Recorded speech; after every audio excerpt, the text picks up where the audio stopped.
Good morning. Good morning yet again to our morning program. I am your host, Azard Gumbs, attorney by profession, human by nature. And we have in studio with me Jamster and Sharon, who would be assisting me this morning. Unfortunately, I won't be able to be here for the entire program, and so I'm going to be here for about the first hour, and after that, Jamster and Sharon will take over. We have the fire services here with us today, and we're going to have an excellent morning. It's raining. It's a quiet morning. We have news. We have information circulating on social media about a murder that took place sometime.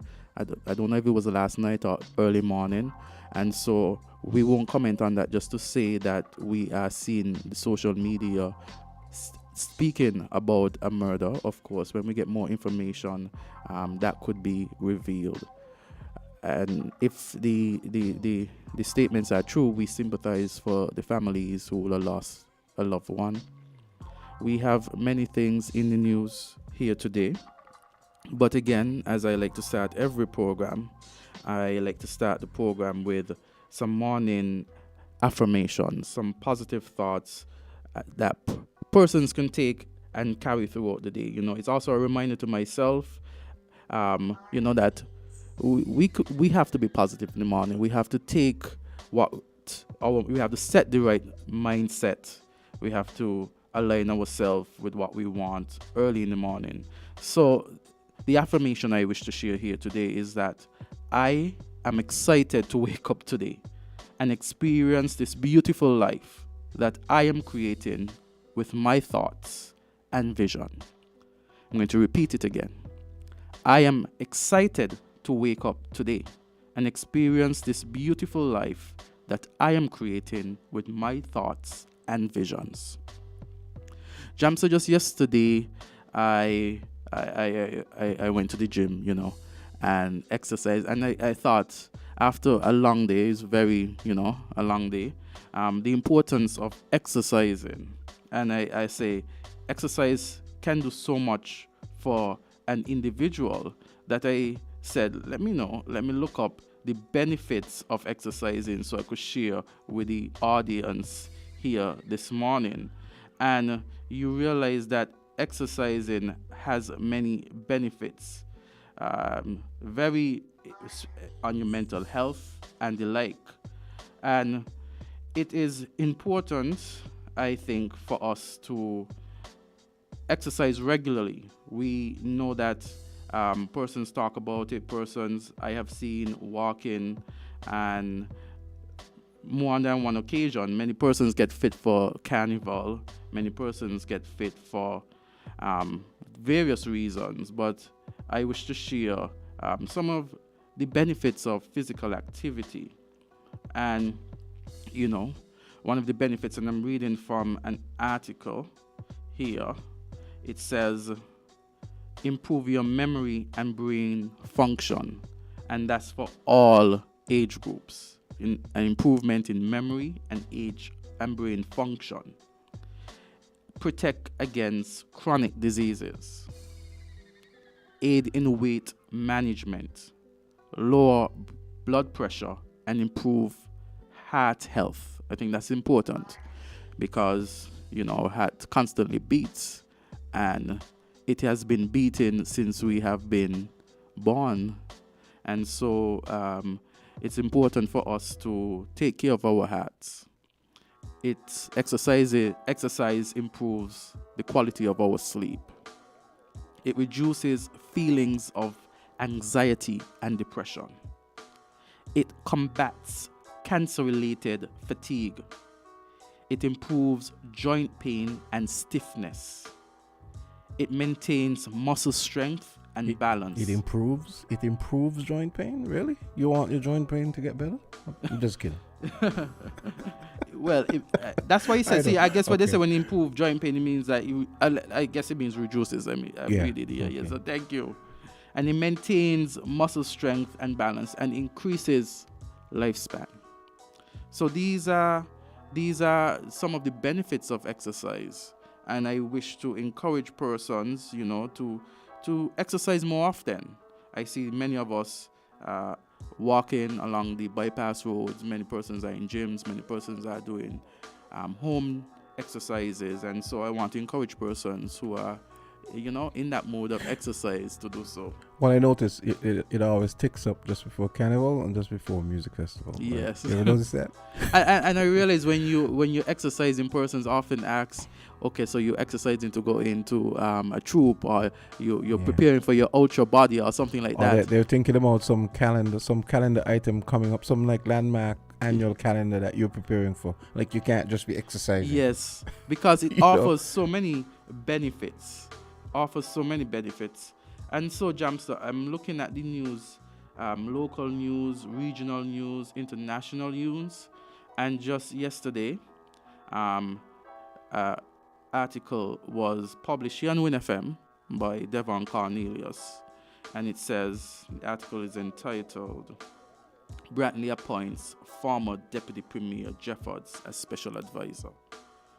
It says the Honorable Alexis Jeffords has been appointed to serve as a special advisor to the office of the Premier of Nevis. That announcement was made on January 26 by Premier Brantley's first press conference for 2023. And it goes on to quote him. He says, Mr. Alexis Jeffords, who ran in the local elections as a candidate in the parish of St. James and who now serves as an elected member for Nevis 11, has been appointed as special advisor to the office of the Premier on investment matters and has been charged with delivering for us some major projects, principally the airport. End of quote. And the article goes on to say that Jeffords lost his parliamentary seat, St. James Nevis 4, in the Nevis Island Assembly elections held in December 2022 to the leader of the Nevis Reformation Party, the Honorable Dr. Janice Daniel Hodge. It goes on to conclude that Premier Brantley also revealed that the Honorable Latoya Jones, Deputy Speaker in the National Assembly, will continue to serve as special advisor to the office of the Premier on community-related matters. And that's the end for that article. Now, that story, when I heard it this morning on the news, I was musing about two things. One, it's kind of curious how he won his seat. Alexis won his seat at the federal level, but lost it at the local level. It's kind of interesting. Yeah, and then the other thing is, I was thinking is, correct me if I'm wrong. I mean, I know, don't we have a rule? I don't know if it's just a tradition or if it's actually a law. But I think yesterday me and you were talking about that. The fact that when you lost a seat, you're not allowed to run as a senator, so you can't sit in the House, but special advisor will not be, in cabinet. But then I was thinking maybe because of the fact that he is in the federal House, kind of makes it okay. That's an argument. You see, I think we are discussing it from the fact that senators, once you run for elections, and you're unsuccessful, you cannot be appointed as a senator to serve in the same term in which you lost. But I thought that applied to government positions as well. No, not government positions. Yes. Okay. So he is allowed to serve as special advisor, which I is just like we seen unsuccessful candidates here in the federal election serving as ambassadors. So it's something to ensure that the person still serves in some capacity. I was thinking, given his experience as a minister, don't you think it would have been better to appoint him as a junior minister? Well, then again, remember he can't get any senatorial appointments. Oh, you'd have to be a senator to be a junior minister. Yeah, okay. Usually those are the junior ministers are the senators. So basically, special advisors are I think that's pretty junior good. Ministers in everything but name. Yeah, special advisor. I think that actually works, and I think what the Premier is doing is giving him a strategic role given the parameters that he has to work with. So I think Good point. it's a good move for on his behalf, you know. I'm seeing an article here about the sportsmen and sportswomen of 2022, and they receive awards. It's by Curtis Morton. It's on the WINNFM page as well, and I'm here seeing that the ceremony took place at the Malcolm Gishard Memorial Park on Tuesday, 24th January. And it says that in a presentation ceremony coordinated by the Sports Department on Nevis, the Sportsman and Woman of the Year 2022 were officially presented and awarded for their outstanding performances in 2022. The ceremony was ably chaired by the Permanent Secretary in the Ministry of Education and Sports, Mr. Kevin Barrett, who commenced the proceedings with a word of prayer. It goes on to say that the Director of Sports, Mr. Claxton, noted that his department and indeed his ministry, and indeed the Ministry of Sports, has made it a habit to recognize and award persons who excel at various sporting endeavors, hence the presentation to the two individuals. So he also made honorable mention of some of the athletes who excelled in 2022, and one of the athletes is Kamali Newton. We had Kamali during this week interviewed him. We had a discussion with him. He is one of the persons who wanted the first male to qualify for the Carifta Games. I'm also seeing in the article. That's for 2023. Yeah, but he was but he was he was an honorable mention for his performance in 2022 as well. So I guess he has continued to perform and improve. Yes, and we have Carlton Boren Tuckett. I'm seeing Jalden Myers, Diana Brown, and Tiana Leibod. I'm going through the article. I'm trying to get the names, though, of the persons who were awarded the sportswoman and sportsman of the year. It says here that the Minister of Sports, Honorable Troy Leibod, recognized the two stars at the head table as Letitia Chantel Isles. So we have the names. Letitia Chantel Isles, who excelled in netball, and the MVP of the local netball tournament in 2022. And the tall, powerfully built Oranje Amory, who starred in cricket for the Leeward Islands under 19, enabling his team to win in the Windies under 19 tournament, and he also represented the West Indies under 19 team. So the minister went on to commend the performances of these individual Miss Isles and Mr. Amory. And WINNFM also wishes to congratulate the sportsman and sportswoman of 2022 in the island of Nevis, Mr. Amory and Miss Isles. Yeah. I saw in an article from Loop News, and this is a regional article. This is regional news about. So looking at the regional news, I'm seeing that Antigua has put out has an article saying that the chartered flights emanating from West Africa has halted. I'm glad you brought up that. Actually, I actually intended to mention it. Go ahead. Yeah. So I'm just going to mention some of the news articles. We have in Guyana, Amerindians will benefit fully from country's resources.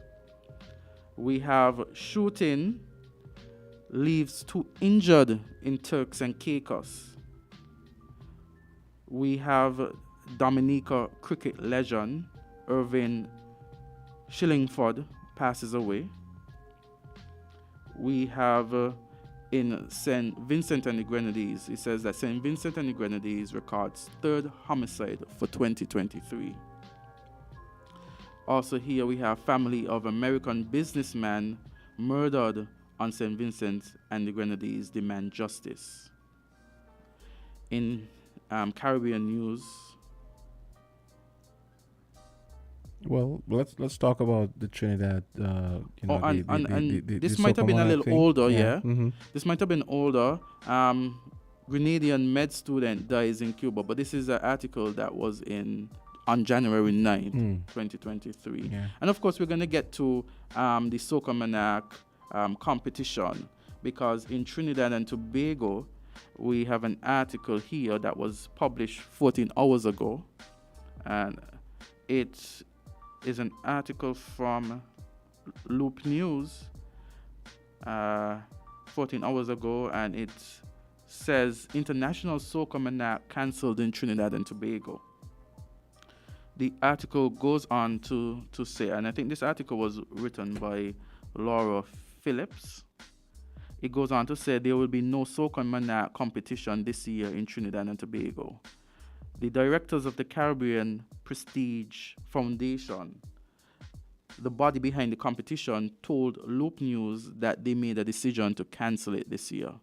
The men said that they spent the last 72 hours deliberating on the possibility of having the competition, but had to make the tough decision to cancel because it was not financially sustainable. And this is a quote from Lake, who says, and I quote, "We can no longer carry the burden of what the event is," end of quote. This is a quote by one of the directors, it seems. Soca Monarch is the only stepping stone for new artists, but the government has to see that.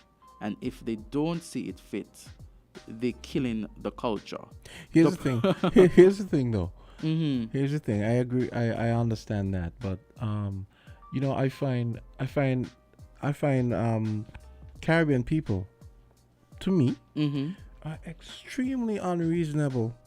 And trust me, there's a lot of blame to go on as far as criticizing governments, including ours, all the governments, and criticizing the let's say the electorate or the citizens. But we are far too unreasonable. Here's what I'm saying is, they're not having the Soca Monarch competition because they're not getting the subsidy that they usually get. It's not enough to do it. Okay, I understand that.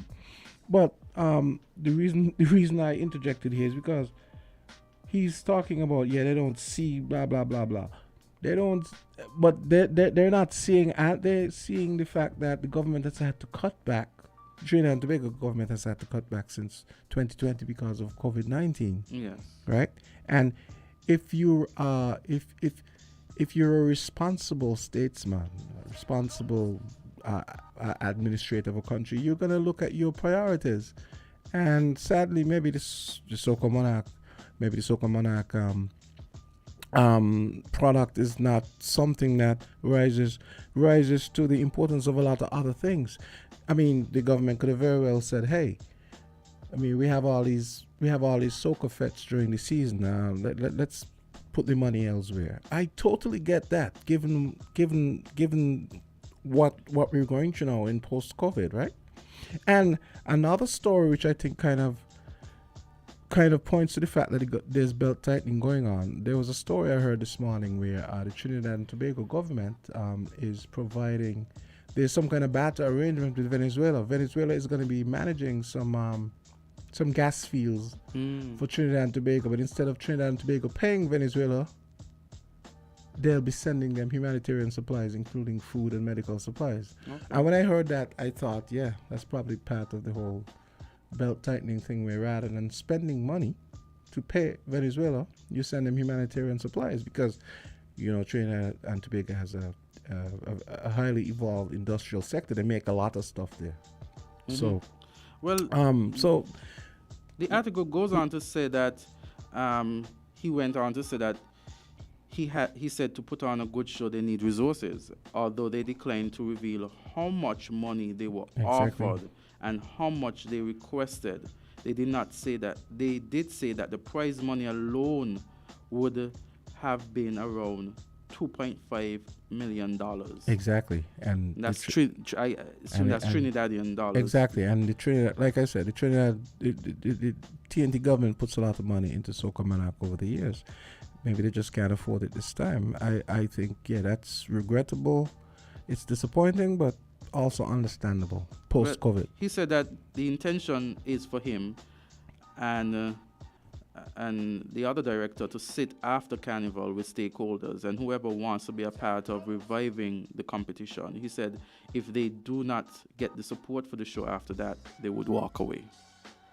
The men, however, praised National Carnival Commission Chairman Winston Peters for going the distance with them. So it seemed they will have had the support of the Carnival Commission chairperson. With the citizenry. He says too that the chairman was 100% supporting us. He real fight for us. You understand? So he is saying that that is the chairman supporting them. Go ahead. No, I was saying, citizenry has to learn that government has to make hard choices, and they can't please everyone. And I just imagine that the Soca Monarch probably just doesn't rise to the level of absolute critical priority that the government has to fund. That's all it is. We're not going to die. Since we're on Trinidad and Tobago, it says here that Caribbean Airlines said it is adding more flights for Trinidad and Tobago's 2023 Carnival season. In an update Tuesday, the airline said it has added more flights between Trinidad and Tobago and several destinations for the period of February 12th to 26th. For the country's Carnival celebration, featured to some as the greatest show on earth. The airline said the addition of these services aligns with the company's commitment to improve inter-regional travel and promote seamless connectivity. Yeah. Caribbean Airlines said that the additional flights are now open for sale via www.caribbean-airlines.com, the Caribbean Airlines mobile app, and the reservation call center. Customers may also secure bookings through travel agents, and they have their schedules here, and you could find it on Loop News. So we are seeing that. See, that's the silver lining. They added more flights, so no Soca Monarch, but at least Caribbean Airlines is foresaw that they needed to add more flights, and they did. So, and they have all kinds of. Azard, they have all kinds of fets. Yeah. All these wicked fets in as part of Carnival in Trinidad. So I think it more than makes up for, Obviously, I imagine some of the artists were probably looking forward to the monies they would. Yeah, I guess it's the art form as well. Soca. Trinidad and Tobago is known for the soca. Trinidad and Tobago has big soca artists, and for the artists is to display their culture through song, and soca and Trinidad tend to go hand in hand, and so to not have that competition this year, I'm sure many persons will be disappointed. But then it goes to show, I don't have the information, but makes me wonder, persons supporting as much as they should the attendance to the Soca Monarch. I don't know if it's streamed. I don't know if they go in person. They do stream it. But so the Soca Monarch in pretty much every island in the Caribbean is the biggest show. Mm-hmm. Everywhere. And not least Trinidad. So yeah. So that I'm just wondering about ticket sales and purchase, if any additional income, but obviously it's not enough to cover, exactly. It's not enough. I mean, and we all know it's bumper, but still not enough because you have to pay the sound company, you have to do advertising, and you have to pay these the prizes, because you recognize that take part and you place, you get the performance fee plus the prize, whatever the prize you get for for placing in one of the top places. That Antigua story kind of caught my eye too. The one about if you read between the lines, I don't know if you read the story, but Antigua Airways, they're in West Africa, I think Ghana / Nigeria and Antigua, and reading the story said that there have been some Nigerians and other West Africans who've come on those weekly flights and they haven't left. So if you read between the lines, what they're really saying is that they're having an immigration problem, because if you realize the immigration minister was quoted. Yeah.